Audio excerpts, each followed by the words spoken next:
Hey, everybody, and welcome to another episode of Knocked Conscious. Today, I had the pleasure of speaking with Dr. Joel F. Wade. He's the author of Mastering Happiness, and he will be at FreedomFest next week. Log on to freedomfest.com, put in the code Conscious50 for $50 off the current package. Come to Vegas, join us. It was a really great conversation. Here it is. I hope you enjoy it. Hey, everybody, and welcome to another episode of Knocked Conscious. Today, I have the pleasure of speaking with Dr. Joel F. Wade. He is the author of, hold on, Mastering. That's it. Because I haven't mastered it yet. That's why I don't know it. He's the author of It's Mastering practice. Happiness. There it is. Thank you, Dr. Wade. So Joel Wade is going to be at Freedom Fest. Now, if you log on to freedomfest.com and you put in the code Conscious50, you get $50 off. It's in a week, guys. July 10th through the 13th in Vegas. Come on, it's Caesars. It's going to be Harrah's. It's going to be so much fun. We're going to have a great time. I'm actually looking forward to meeting the good doctor at Freedom Fest. Dr. Wade, welcome. Joel, welcome to Knocked Conscious. Thank you so much for joining us. Tell us about your Freedom Fest experience and what you're going to be doing with them.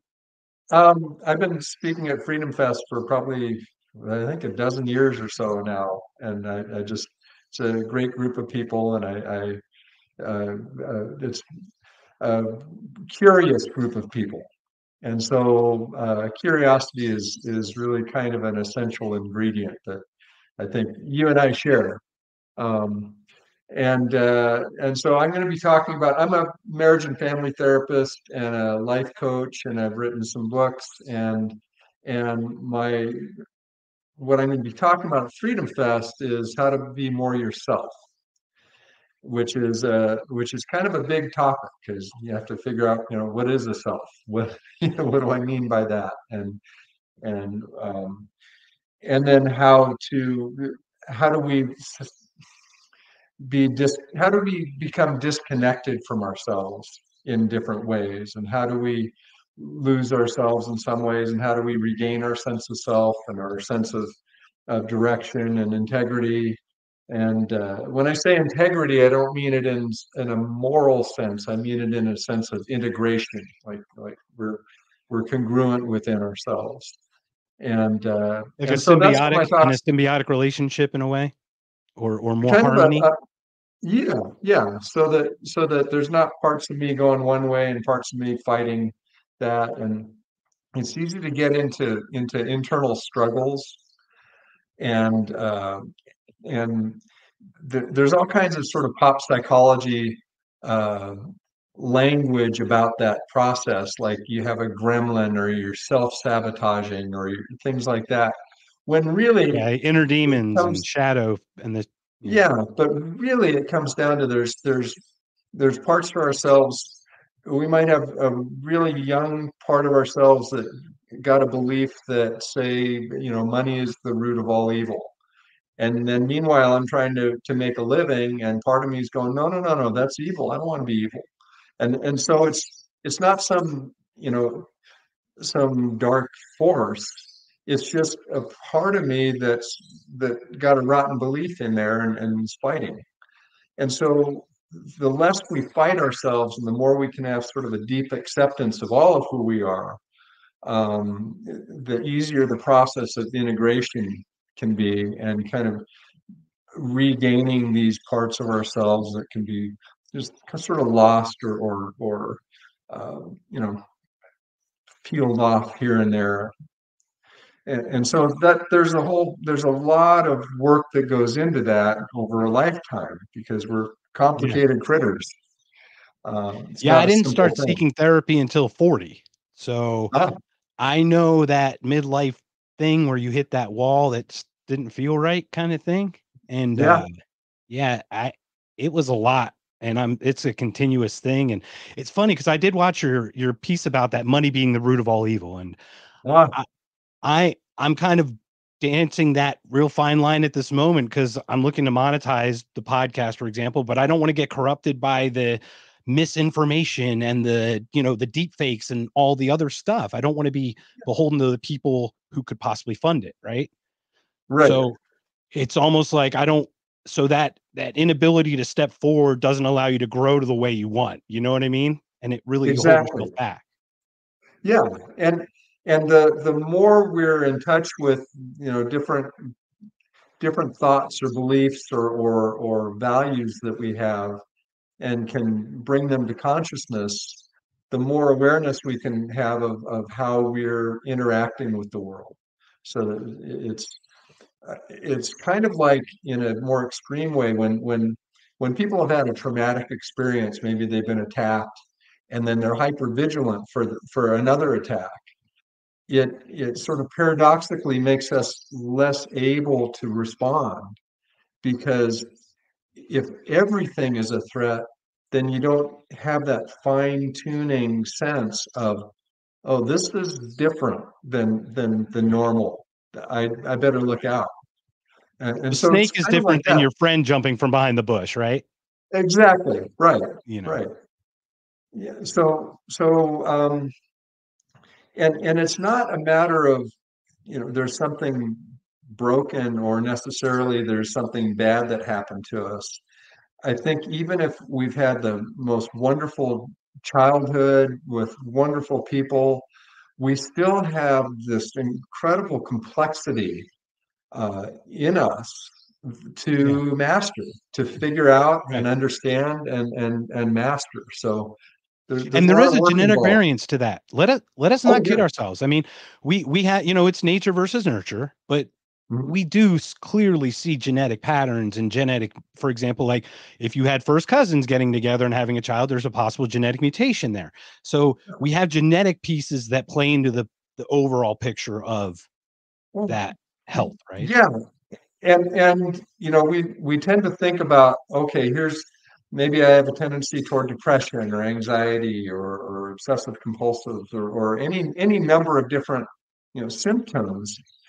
um, as an individual, those are hard, but if you think in terms of our ancestors, for almost all of human history, were in small bands of hunter-gatherers, and nature wanted those bands to survive. So you needed, for that to happen, it's really good to have somebody that's bold and wants to go take down that mastodon. Yeah. But you also want somebody that's a little anxious and saying, don't go pet those saber-toothed tiger kittens. That's, Right. let's not go there. So there's a whole range of awareness and different styles of being that would serve a group, but not necessarily each individual, ideally. Right. And And that's that's a what we're great point wrestling. that you make there, because in a civilization, for example, we talk about chaos and structure, right? Or that, that whole like Jordan Peterson kind of, order and chaos kind of piece. Hmm. The order is what keeps the society glued together, and the Hmm. chaos is what allows us to take those little fringe steps to explore these possibility of other opportunities, for example. Yeah, And yeah. if we don't have that foundation, we lose that, we become ethereal and we have nothing that we're grounded. We're finding that in today's society in a way, to some extent, Hmm. right?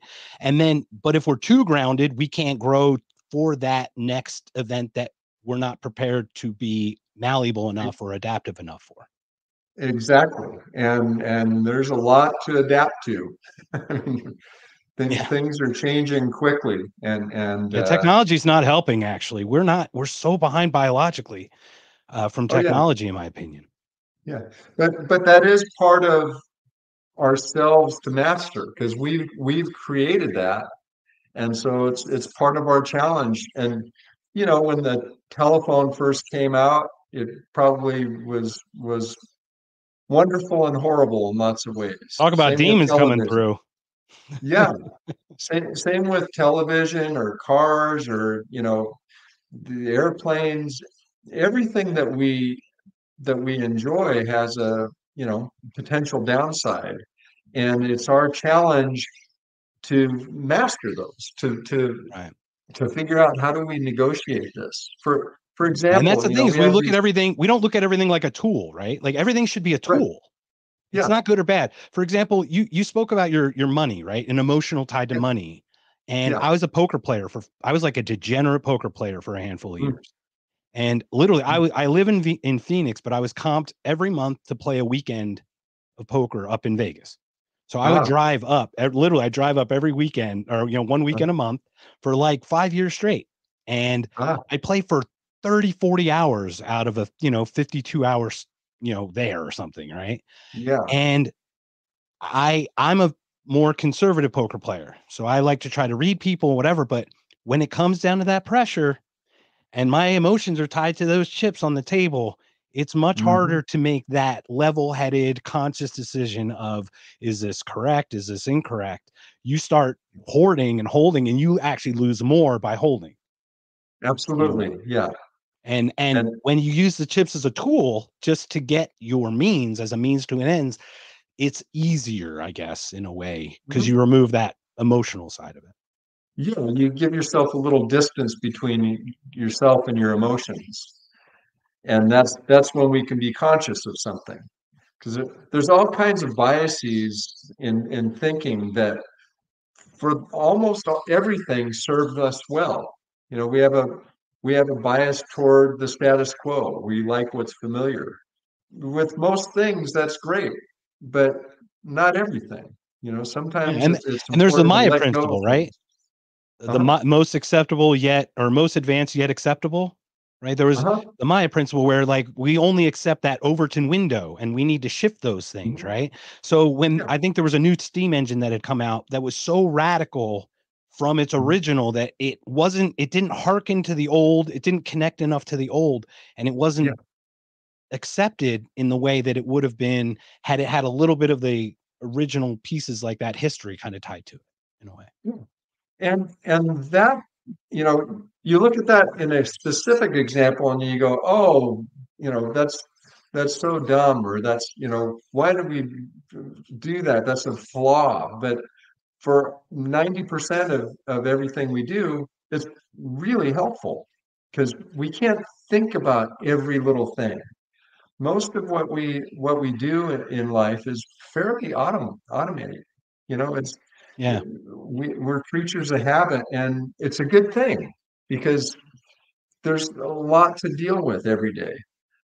Yeah, we talk But about you the want to be, subconscious and how many actual processes that it's actually doing about your environment. And oh yeah, really, the only thing you're looking for is anything outside of that blueprint that you put in that you assume is going to be there. And that's yeah, only the attention we have brain for. If we had to be conscious about every piece, I mean, our breathing is autonomous, right? We can't yeah, force ourselves not to breathe, for example. yeah. A lot of what our consciousness is about is reflecting on what just happened and making sense of it. and Yeah. and it works really well. I mean, um, but there are times when it's important to bring consciousness, special consciousness to, okay, I'm going to be playing poker here. I know the tendency is to want to, here's where I get in trouble. And then you can bring consciousness to that, give yourself some emotional distance, and the odds are better in your favor then. Yeah. But I don't. I see most of the things that we struggle with as human beings as not, oh, here's a flaw, or I'm broken, or there's something wrong with me, or some dark force. It's something that I don't understand yet, and or it's a belief that I haven't identified yet that's affecting me. And those are the scariest ones. I mean, those are the scariest ones because I we meant many times go back to the people who were victims of, right? Or Mhm. we stay in abusive relationships or things like that because it's comfortable. To your point, is it Yes. is almost the scariness of the unknown that is greater Oh because yeah. of those weird potentials that aren't there. They haven't even Yeah. materialized, and here we are freaking out about what might be, right? Yeah, well, yeah, the unknown is a scary place, and we try to avoid it. And some of us are more drawn to novelty and looking for that, and some of us are less. And that's a temperament thing that we come into the world with. But when it's really unknown, it is a scary thing because part of what happens is when we're going into something that's not familiar, that's unknown, there's kind of an empty place where our certainty used to be.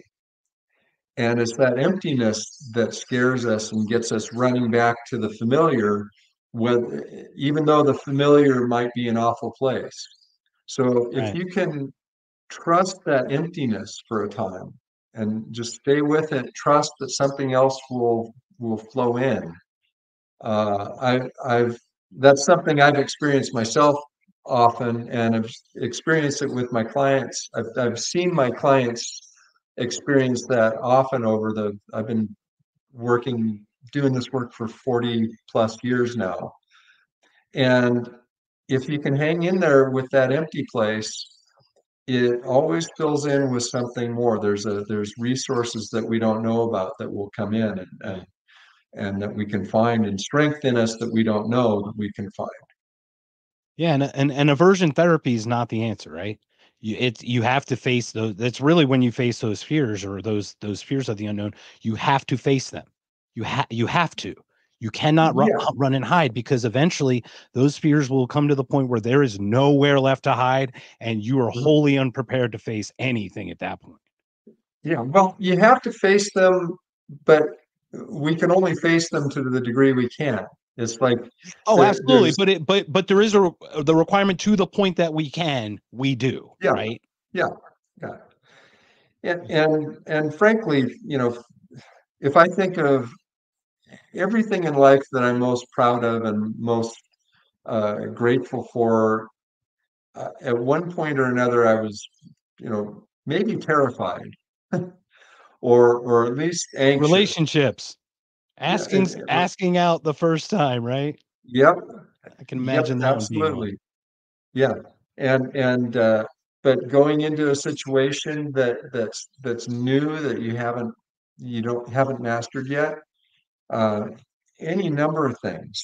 Um, and I'm sure I mean, from how you responded, you understand that, right?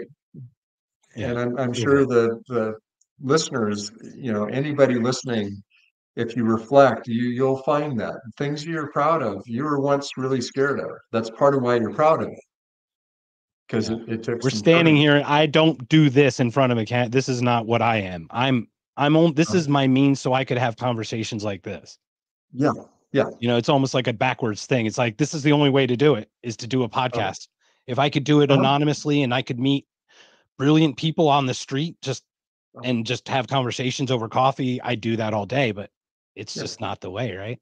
yeah, yeah, yeah, So, yeah. So, and then with that comes these um, other things that I'm willing to take on, these other responsibilities, right? Like editing exactly, and doing a website and all this other stuff. Those are the sacrifices that we make for the whole of that opportunity to get what we want.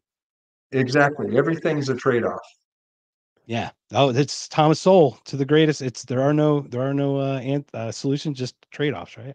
Yeah, Solution. No. yep, Yeah. So yeah, you have this happiness, and I actually come from happiness in a very different way. I probably come from the trauma. I don't want to say victim side. That's a ridiculous mhm, thing. I don't. That's not a thing. And I mean, uh-huh, obviously it is. People are victims of things, but I'm not. sure. I'm not personally. Yeah. But I can say that I came from the trauma side. So, Mhm, for example, I'm very hard on myself because of my upbringing of having two German parents who uh-huh. are the most amazing people in the world.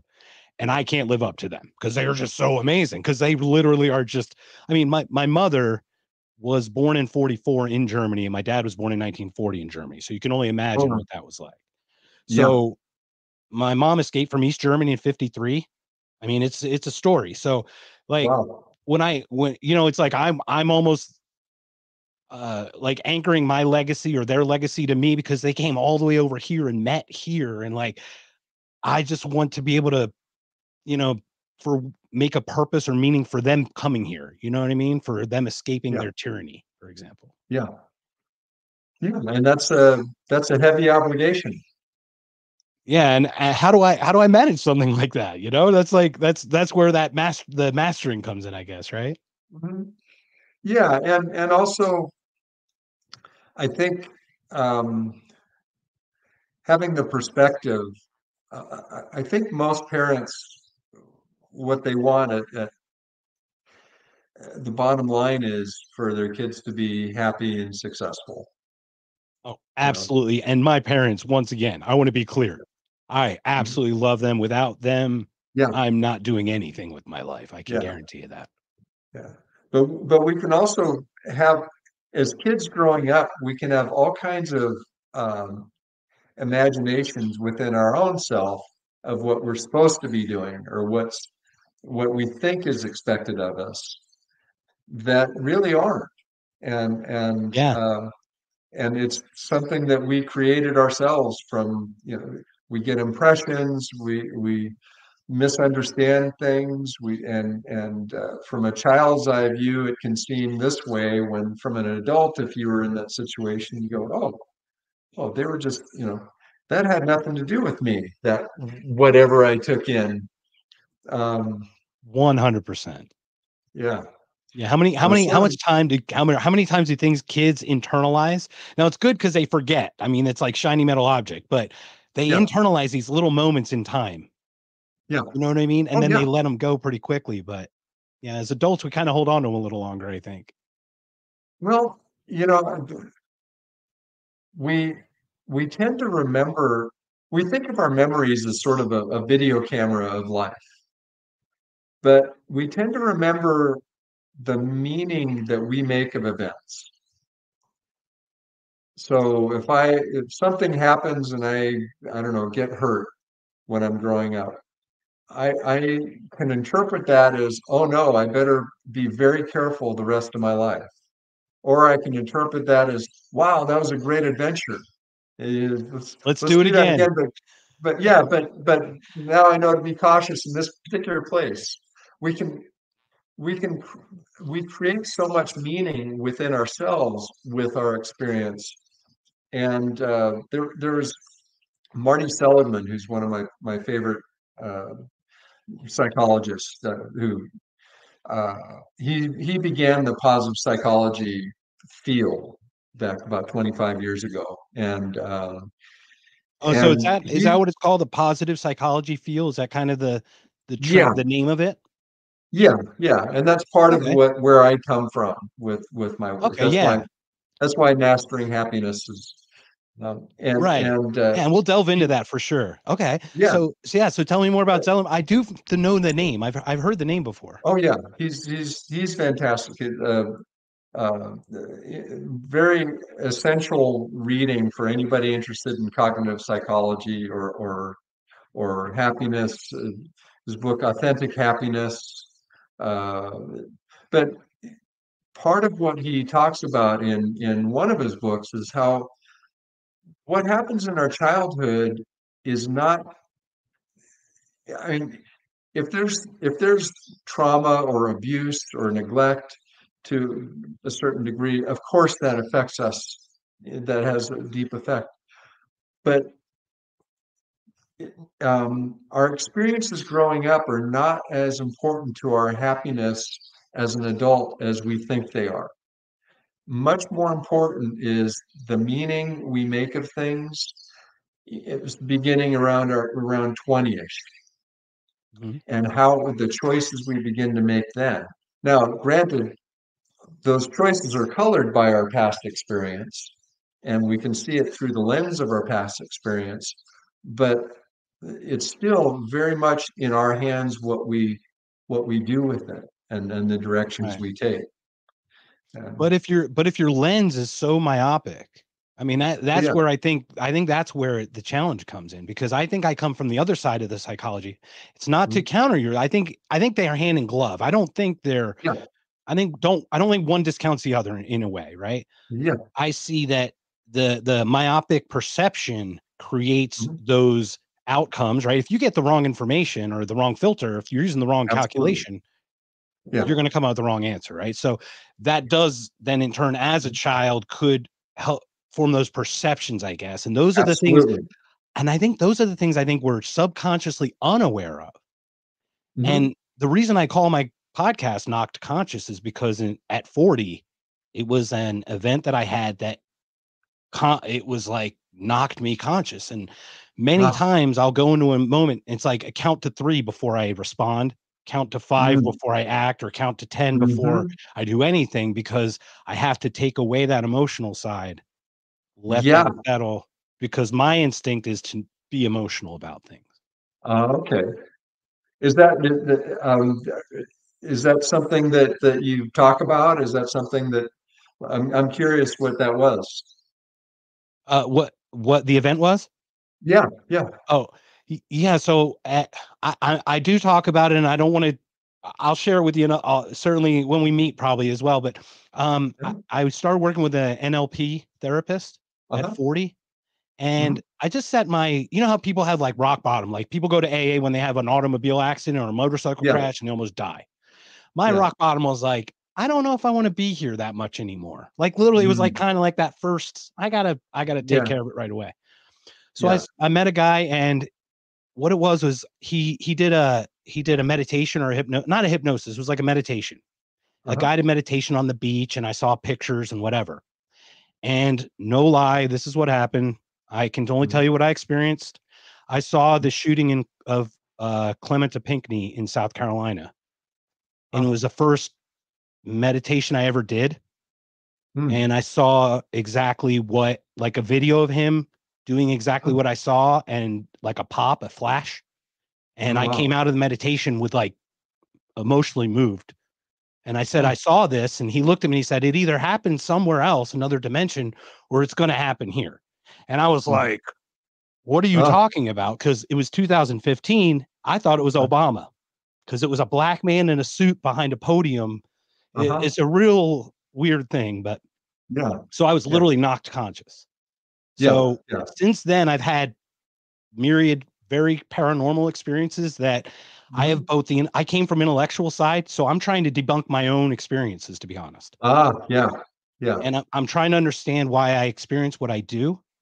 Mm. And it's interesting you come from the happiness side, because like from my side of happiness, I always looked at happiness as contrast, because it's like you don't know what happiness is until you experience kind of the opposite, right? Mm. So Yeah. when people say, I'm looking to be perfect, I want a perfect life. Oh, yeah, This is impossible, people, because the absolutely. only way you can experience what perfect is to experience the complete opposite of that, because you can only contrast it to that.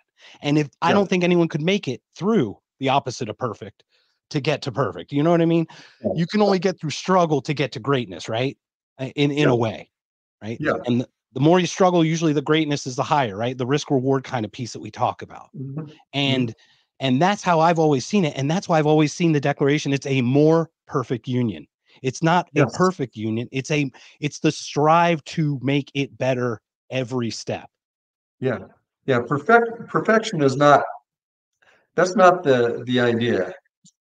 There's, we're too, every one of us is so unique. And every one of us, you talked about myopia, we have so many blind spots. And that's not a fault. That's not something broken. It's a It's a feature. feature, not a It's, bug, right? yeah, it's how we get a little slice of perception of what is going on, and then we have our experience to interpret that through, and the stories and the beliefs that we've established to interpret that through. And it takes a lifetime. I mean, I'm 64, and anybody listening that's been around for a while, you know that you're a different person than you were 10 years ago and 20 years ago. You're you, if you've been in life at all, you've had to learn some tough lessons and some fun lessons and some, you know, challenging lessons, It can't and rain every to get day, to where you're. but there Yeah, is going to be some rain. Yeah. absolutely. And but that's, we learn the most from failure. That's, I mean, there's research even in around businesses that work groups, uh, the successes we hardly learn from.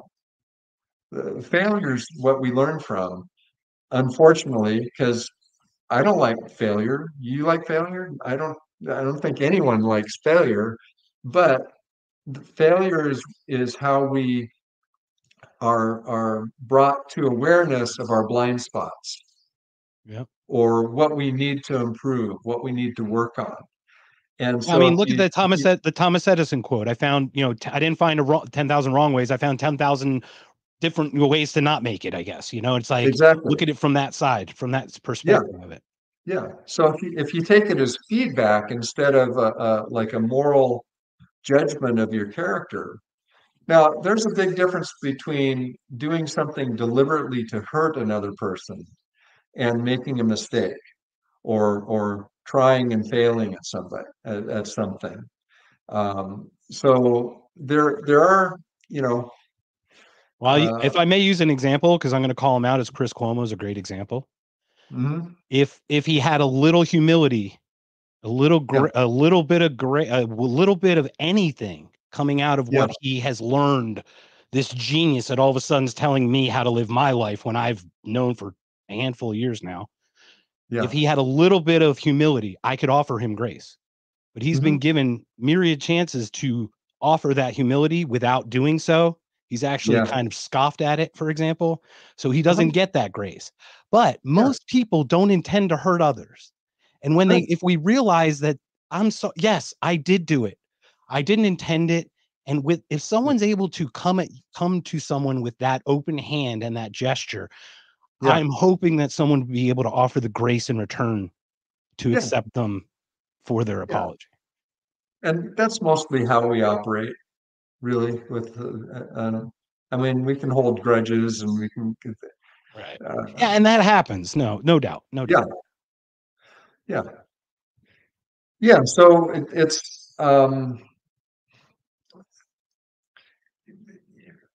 yeah. I've forgotten where Well, we so were a let's go into while ago. happiness. Yeah, How would you, I mean, I guess do you have a definition of happiness in your book, yeah, or a general concept of happiness? How would you see it? yeah. So I like how Aristotle talked about it, and he used the term eudaimonia, which, back then, the idea was there's a demon. It's almost like in the cartoons, the little devil and the little angel on your shoulder, and so eudaimonia is about basically uh, success at living well. So it's what are the habits, what are the ways, the styles of living that are successful, that bring you good relationships, uh, where you're effective at work, where you're, and there's some big satisfactions. Charles Murray talked about the great satisfactions. There's a handful of them. Having something you're good at. Yeah, you got Uh, status, money, fame, power, anything that gives you those types of things. well, no, it's having something that you're good at, having a Oh, skill, okay. It's having like a work that skill. you can do.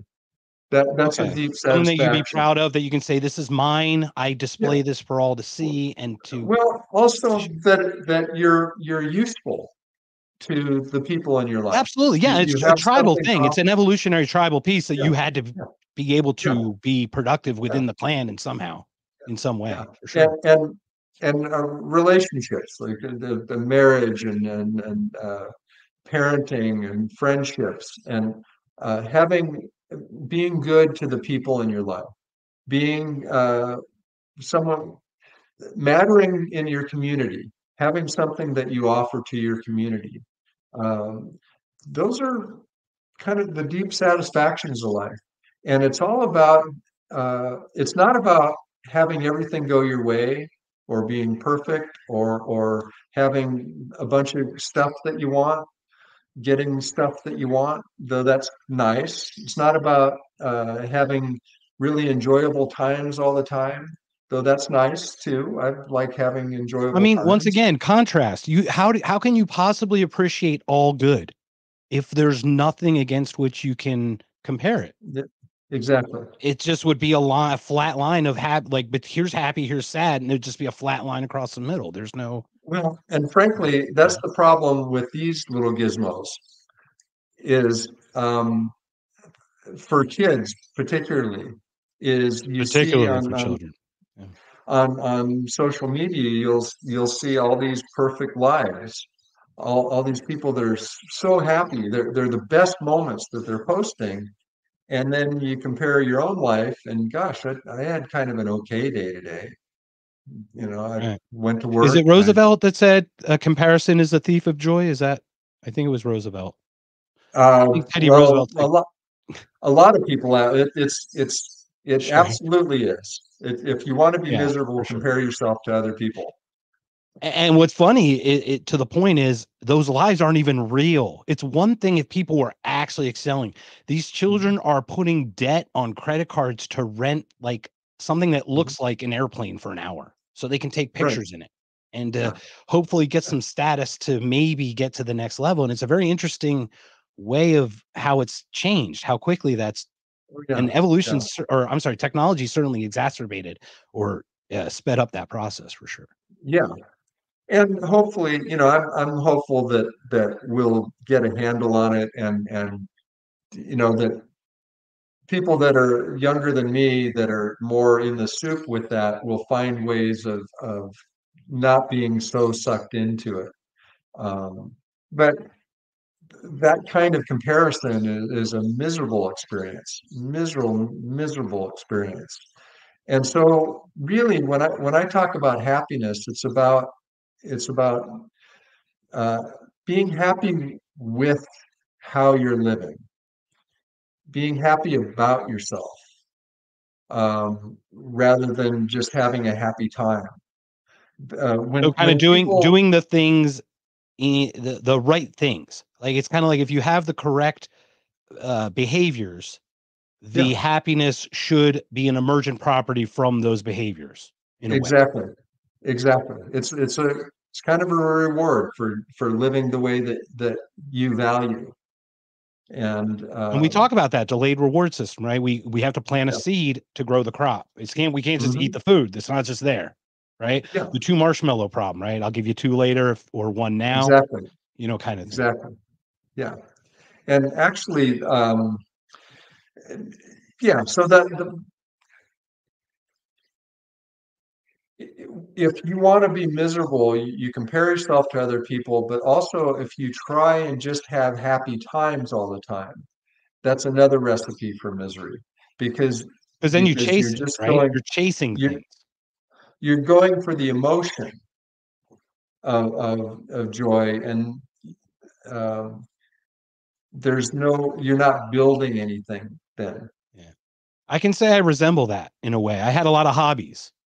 Mm, I'll be 50 this year, and it's one of those things where I've always had a hobby, but uh-huh, many times it's fleeting because I've gotten uh-huh, very excited about it, and then it's burned out yeah, because my emotion changes so quick, something like that, right, or just my taste, right? So I get so hard into something, and then I'm out.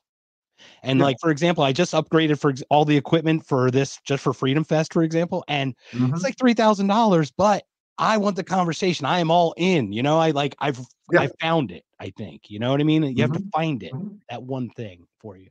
Well, that's the um, you want to find something that's meaningful. Yeah.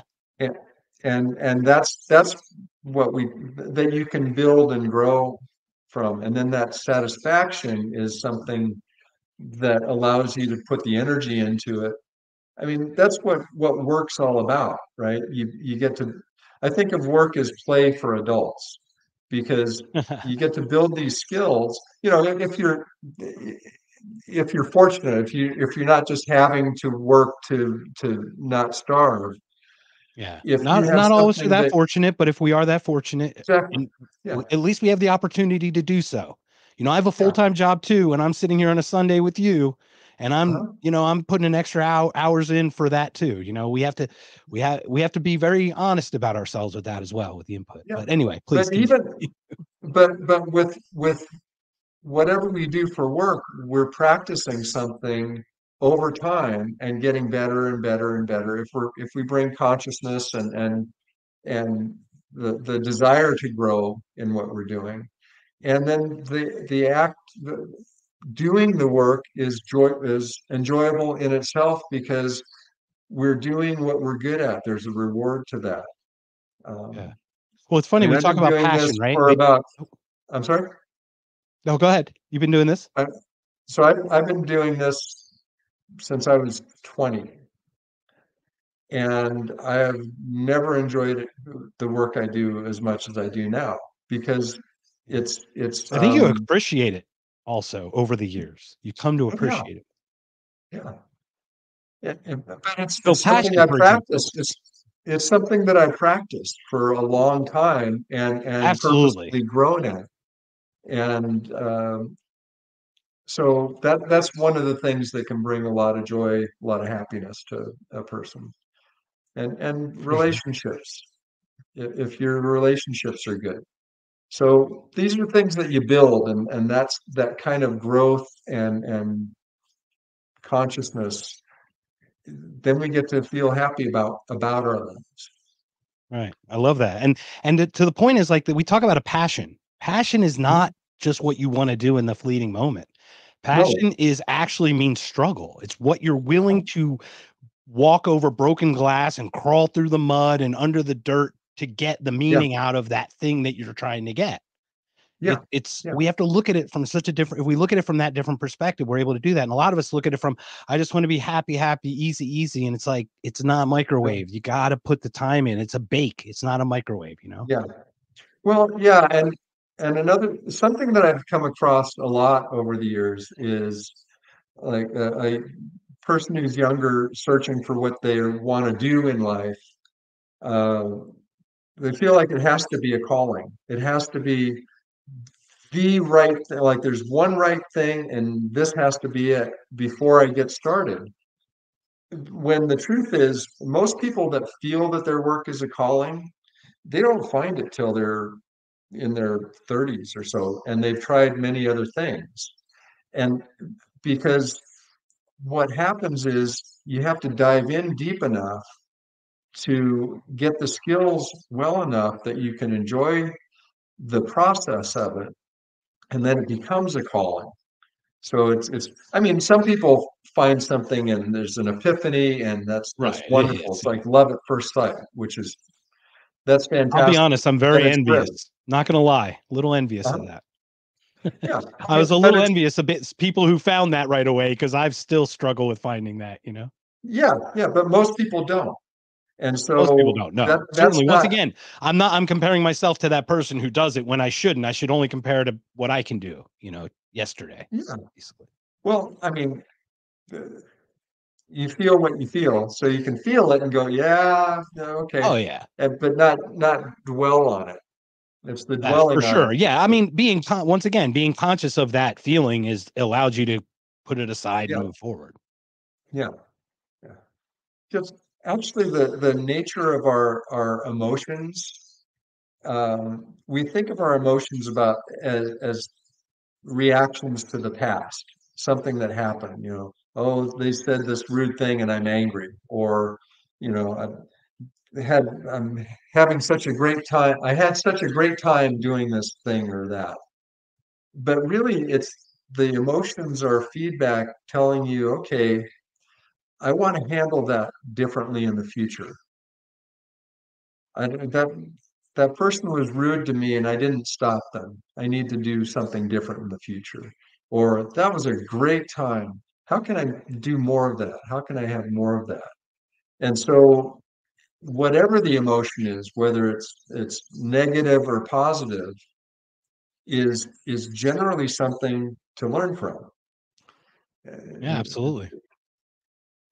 Yeah, I mean, how many times have you flown off the handle and like you feel immediate shame, and you're like, Oh yeah, why did I react that way yeah. when you could have Well, just handled something much differently? yeah. So one of my books is Mastering Emotions, Moods, and Reactions.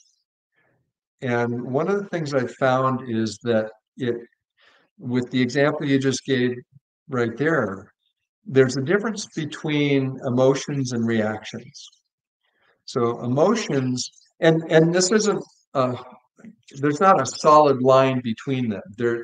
Over they overlap, but it As a can Venn help you diagram, think of right? them as Everything's Venn diagram. It's nuanced for sure.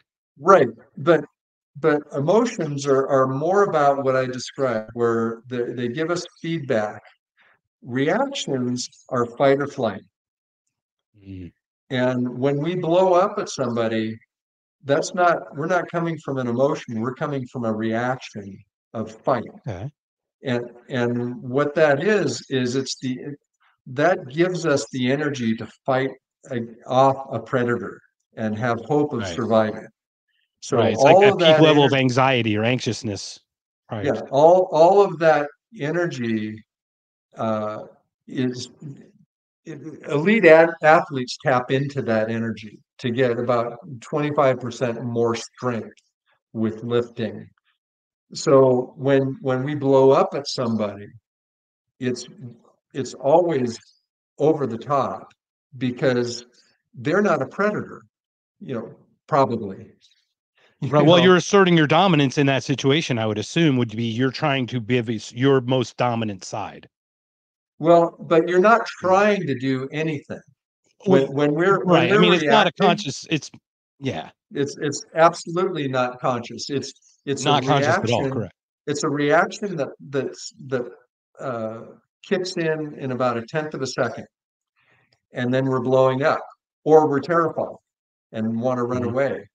And Right. so, and when we're in that place, we're not able to distinguish changes in facial expression or vocal tone. So when we're in a reaction, we're not able to actually, we're interacting with people as things, not as human beings.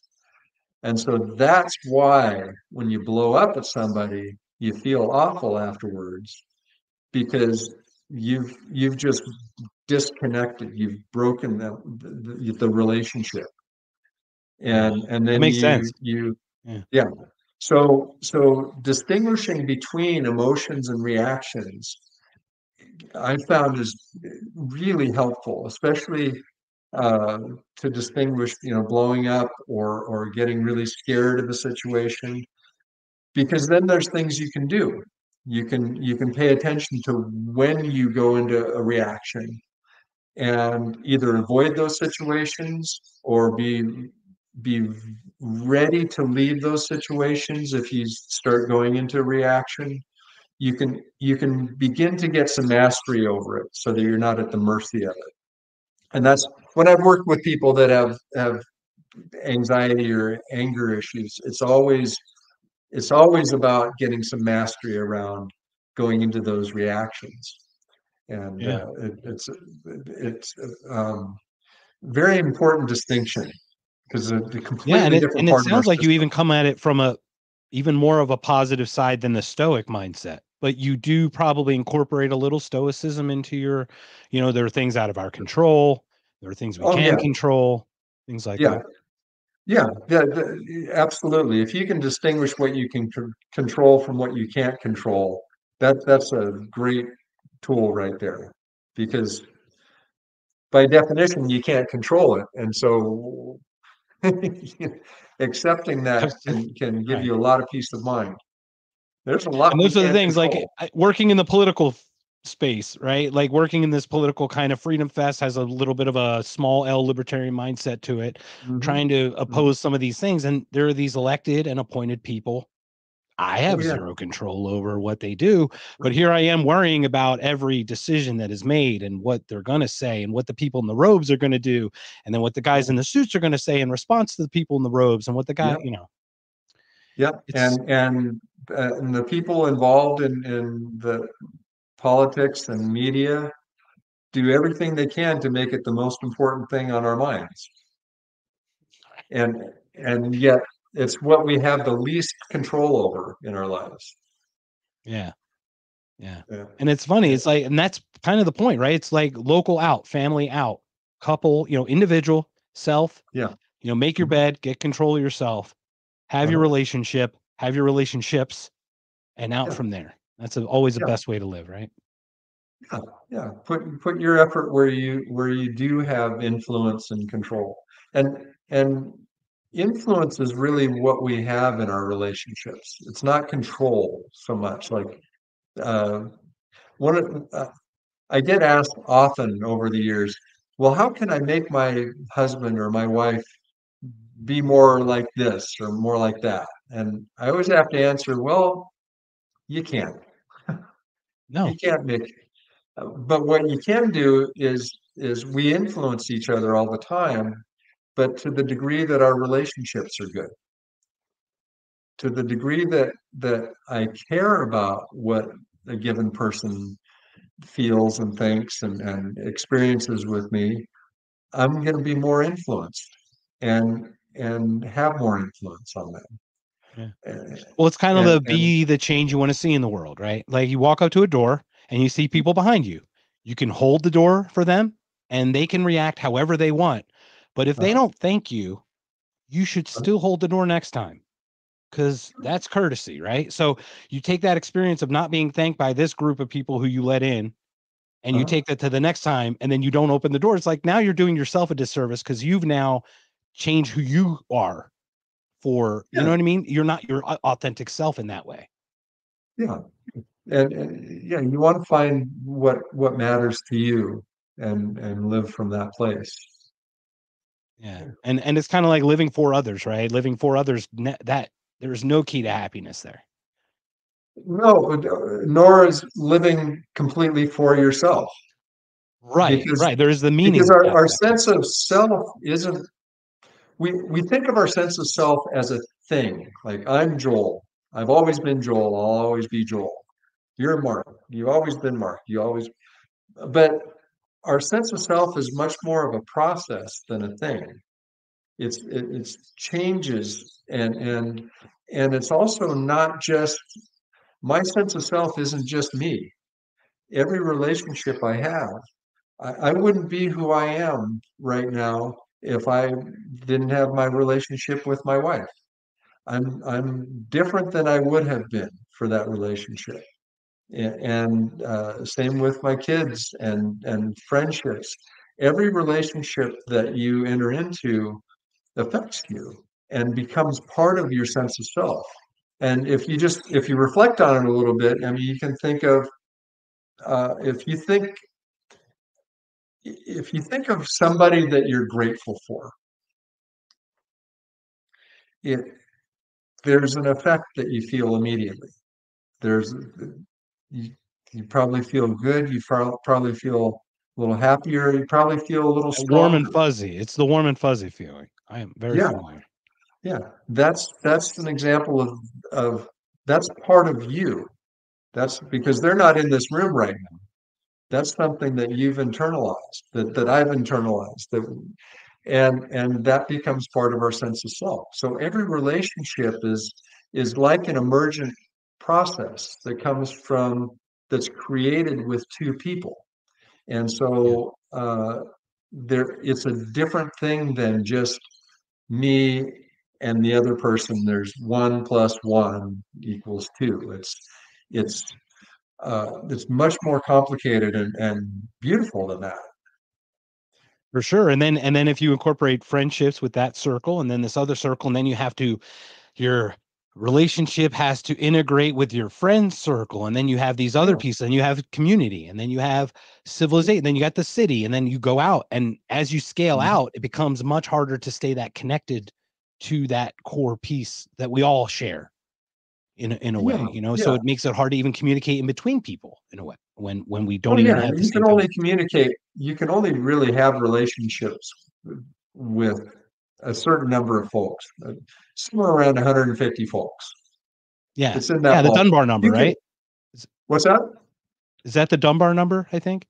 Yeah. Yeah. Yeah. Somewhere in that ballpark. You know, Yeah. it's not that you can't know, you know, have a bunch of names or a bunch of Facebook friends, or you can have thousands and thousands. You can have, you know, hundreds of thousands, millions of fans or something. It's not that you don't have any contact, but in terms of actually having a relationship and having an impact on one another, um, you know, there's a limit to what we can do. Yeah, for sure. Yeah. So 20, you started this. Let's go back. You found your Hmm. passion at right Yeah. away. So you are contrary to what most people are who haven't found it at 30 or whatever. Mhm. Do you mind sharing a little bit of your story, how it clicked for Sure. you or how you Yeah. came to that? Well, I had been reading Nathaniel Branden's books and really enjoying them. And then I found out I was going to school at UC Santa Barbara, and I found out he and Banana his wife slugs? never. No, Santa Barbara, Oh, is that Gauchos. the artichokes? Which there it is. All Yeah. right. Okay, I want to make sure. So I've been reading his books, and I found that he and his wife Devers were doing a workshop in Los Angeles. So I went down there, and um, I just loved how they were together. They had a relationship that I thought, oh man, that's a love relationship right there. And You they can were like having feel it, right? fun. They like radiate it between Yeah, themselves. yeah. And I loved what they were doing. And there was one exercise that he had us do where he said, now imagine there's some poison gas that had just came into the room and you have 6 months to live. But everything will be the same as it is now, but till the very end, but you have 6 months to live. And then he had us write down for 20 minutes what we would do, what we would do for those 6 months. And then so we wrote these things down. And then we came back and he said, okay, let me ask you one question. How do you know you have 6 months? Because, I mean, of course, Yeah. none How of do you us know you knows don't what have we six have. months now, right? Yeah. Yeah. Or Yeah. maybe you have a week. Maybe you have a That's an month. How epiphany. do you? Yeah. Yeah. So that got me thinking, what do I want to do? And it was right in front of me. And That's then awesome. I talked with him and did some personal work with him, and then he invited me to sit in on his groups, and I could ask him questions. So he was my original mentor. He and Devers, because they both did groups and did and just and they were wonderful friends and mentors till they just passed away recently. Nathaniel passed away some years back, and Devers just a few months ago. Oh, I'm Um, sorry to hear that. yeah, well, they had good long lives, and Yeah.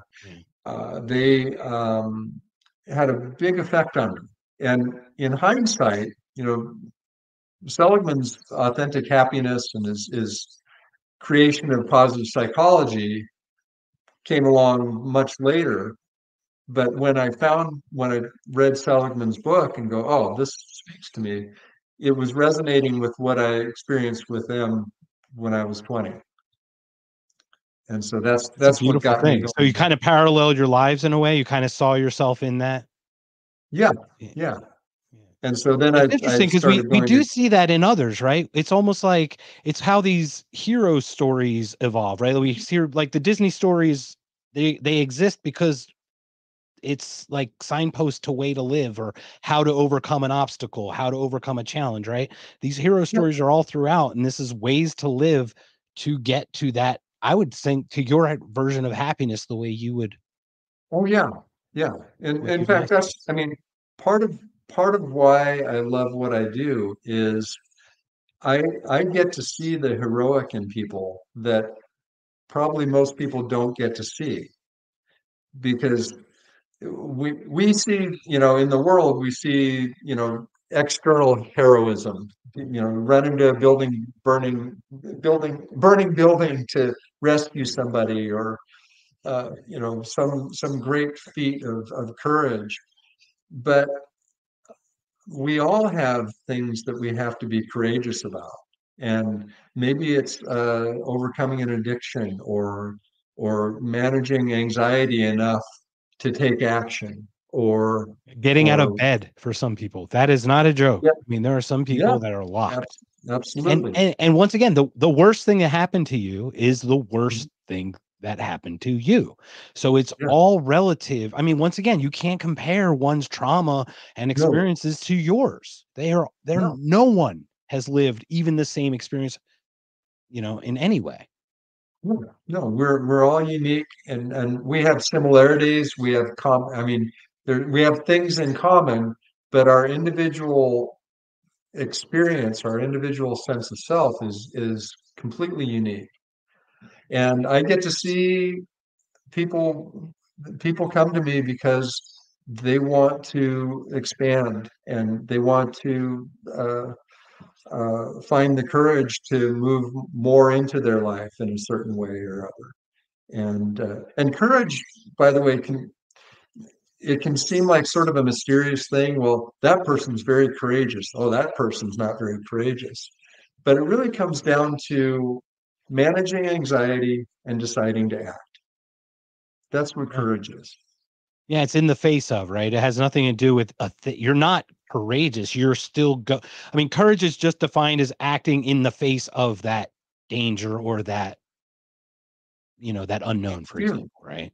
or Yeah, and the it's fear. only a definition of that word, right? Yeah, We can't and look at it like it's people not being courageous or something just because it's well, and that comes back to our sense of self isn't a thing. We're yeah, not, and that goes for things like courage or benevolence, as well as things like, symptoms. I'm depressed, or I'm anxious, or I have this, or I have that. These symptoms that people struggle with are part of a process. They're not things that we're given, that we're stuck with. They're part of a process, and we each have our own process to deal with. But if you think of it as a thing, then it's static and it's stuck, and you're stuck with it. yeah. But if you understand that our sense of self is a process, then there's movement. And Yeah, there's a fluidity. I mean, once again, as we get older, the reason experience is such a thing is because we are given more information over time. It changes the equation. It always Mhm, changes. With more information comes a different outcome. Different data set comes with different outcome. mhm, It's just how that's how it all works. yeah, And as we experience more, we have that depth and the breadth to face more things. And to mhm, do that, it's just we have to be open to those experiences when we get to face them to actually yeah, act in that way. yeah. So, let's recap. You're going to be at Freedom Fest once again, July Yes. 10th through the 13th. What do you know? Uh-huh. What day you're presenting? Uh, on the 10th, on Wednesday, I'm actually the Oh, first on Wednesday. the Okay, first 12:45, I think it is. okay. So I'm coming in on on Tuesday Wednesday, evening, so I hope I should be there first thing for that. For yeah, that, so and I then look forward to then I that. think I have a So book once again, signing on. Then I think I have a book signing on Thursday. oh, excellent. Okay, I'll definitely be around. That's going to be a full day for us as well. Are you Yeah. sticking around for the entire event? Oh yeah, yeah, Excellent. yeah, So, would you share a little bit experiences about Freedom Fest? Would you mind sharing a little bit because you said you've been there now 12 times? yeah. Well, I have some friends that go there, commonly. So for me, it's a chance to see some good friends that we get to hang out a little bit, which is delightful. But there's always some interesting folks there speaking. Steven Pinker's going to be there this I time, know. I'm excited. and Brett Weinstein is now on the schedule. oh, okay, yeah, and so there's um, that's always interesting, and get to meet folks, and it's a good group of people. Excellent. Yeah. So once again, do you mind recapping the lecture that you're gonna be Yeah, discussing on Wednesday? yeah. So I'm going to be talking about how to be more yourself. And it's actually probably going to be a little more like a workshop than just a lecture. I have things for people to try and to experiment with. Well, I'm going to be talking about some of the things we're talking about here, but I'm also going to have people try some things out, so you can have an experience of it yourself, and then you can uh, having a direct experience of something is much more useful, I find, than just the concepts. Um, For but sure. Yeah. And I'm let's talk gonna, on Wednesday because I might be able to record their experiences if they want to share something how they felt afterward or something. mhm, So you and yeah, you and I can certainly get together if you want to talk about that. sure, great, But yeah, That's beautiful. Well, thank you so much for your time. Is there anything else you'd like to share? And before we go, please share your, your social media and all your ways to Yeah. contact you and your websites. Yeah. So my website is drjoelwade.com. I try to make it easy. So it's drjoelwade.com. And then I also have a blog that's mymasteringhappiness.com. And I send one out every week. And it's and I have three books that I'll have at Freedom Fest. Mastering Happiness is my first one, and The Virtue of Happiness. And then my latest one is Mastering, it's a workbook, the Mastering Emotions, Moods, and Reactions workbook. So that has a lot of exercises and things to do with it, as well as understanding of how these things are separate. We tend to glom them all together into, I'm having a mood, or that's like an emotion, or that's like there. If you can separate them out, then you can do more things with it. So Well, and that's what's interesting about the self-help realm is you get books and you read them and they sound great, but there's no practical application. So to yeah, see that you yeah, have kind of a workbook to that's a nice hmm way to make it a practical application, not in a vacuum where anything in a vacuum just seems it's so perfect, right? Like to your point is like, oh yeah, it's great in a vacuum, then you bring it out to real life yeah, and it changes the whole thing gets flipped on its side.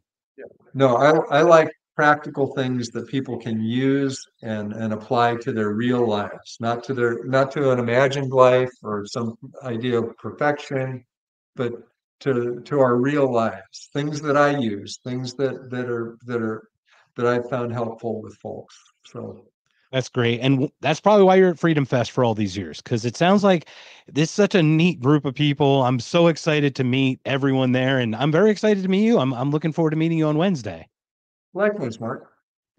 Thank you so much for joining me, Dr. Joel Wade, Mastering Happiness. See, now I got it out like that because I'm now Yeah, feeling the mastery. I'm feeling it. So yeah, yeah. thank you again for joining me on Knocked Conscious. We'll have a great day. Stay online because we'll talk a little bit after, but thank you so much. I'm so grateful for your time. Thank you, Mark. I appreciate it. Take Have a great care. time. I'll see you in a couple days or probably in a week or so. Take care. Yep. All right. Bye. Bye. 1, 2, 3, 4. Good night, sweetheart. Well, it's time to go. Good night, sweetheart. Well, it's time to go. I hate to leave you, but I really must say, good night, sweetheart. Good night.